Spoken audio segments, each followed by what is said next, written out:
Bom, meu primeiro passo então é configurar o banco de dados. Tá? Então eu tenho uma pasta config.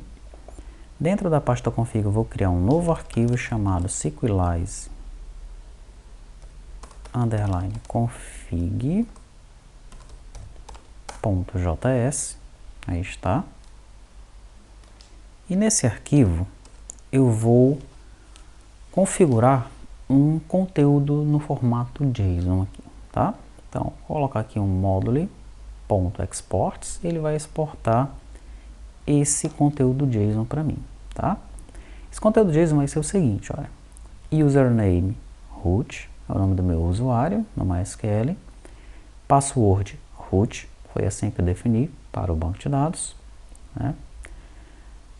Database, banco de dados, Phoenix, é o banco de dados que eu quero utilizar. Host, localhost, o servidor ele vai acessar a máquina de forma local.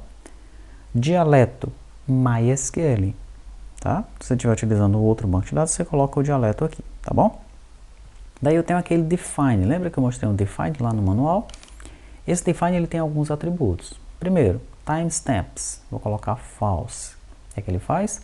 Não cria os campos created at e updated at nas tabelas, como nós vimos lá no manual, né?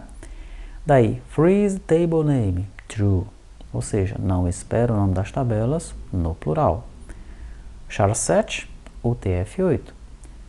Opções de dialeto, no colete aqui eu vou passar um UTF-8 General CI, para não ter problemas aí com os caracteres acentuados e tudo mais, tá? Então, essa aqui é minha configuração para o Sequelize. E eu vou utilizar esse carinha aqui, esse arquivo JSON, na hora que eu for instanciar o Sequelize, tá? E onde é que eu vou instanciar o Sequelize? Vou instanciar aqui dentro, ó. Então, eu não vou utilizar mais esse MySQL padrão aqui. Agora, eu vou utilizar o Sequelize para conectar com o banco de dados, tá bom? Então, primeiramente, eu vou comentar esse cara aqui, ó. Tá? Utilize o código abaixo para acessar o banco de dados sem utilizar o Sequelize. Então, tá aí, ó. A gente sabe que funciona porque estava funcionando, né? Comentei. Bota ali para baixo. Vou colocar agora aqui o código para nós nos conectarmos ao banco de dados utilizando o Sequelize, tá bom? E aqui está. Primeiramente, eu faço um require no Sequelize, da forma como nós temos lá no manual, tá? Daí, eu guardo aqui nesse Sequelize config, ó, o conteúdo desse Sequelize config aqui. Tá? Sequelize config, require, ó, config, Sequelize config.js. Então, esse conteúdo aqui, eu estou exportando esse cara aqui, ó, tá?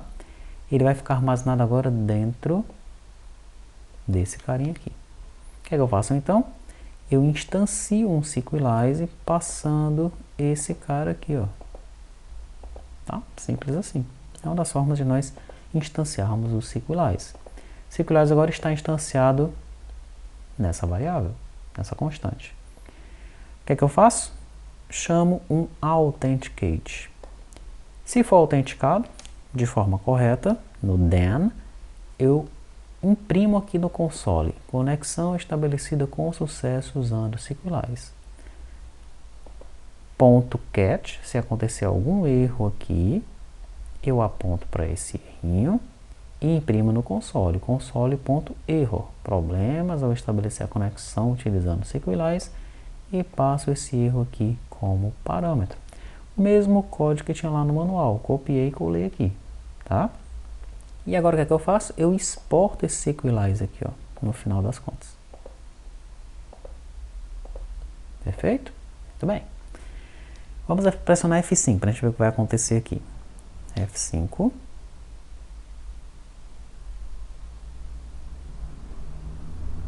E aí está.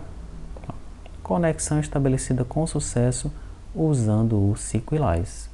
Tá? Então, já está funcionando nossa conexão com o banco de dados Phoenix, já foi feita, já está ok, tá?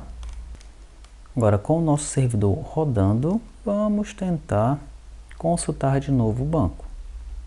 Send. Não aconteceu nada aqui. Vamos voltar lá no servidor.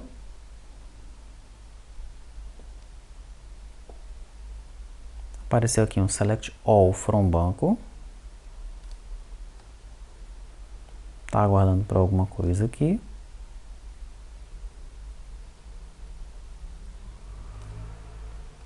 Mas ele não conseguiu executar nada, né? Por quê?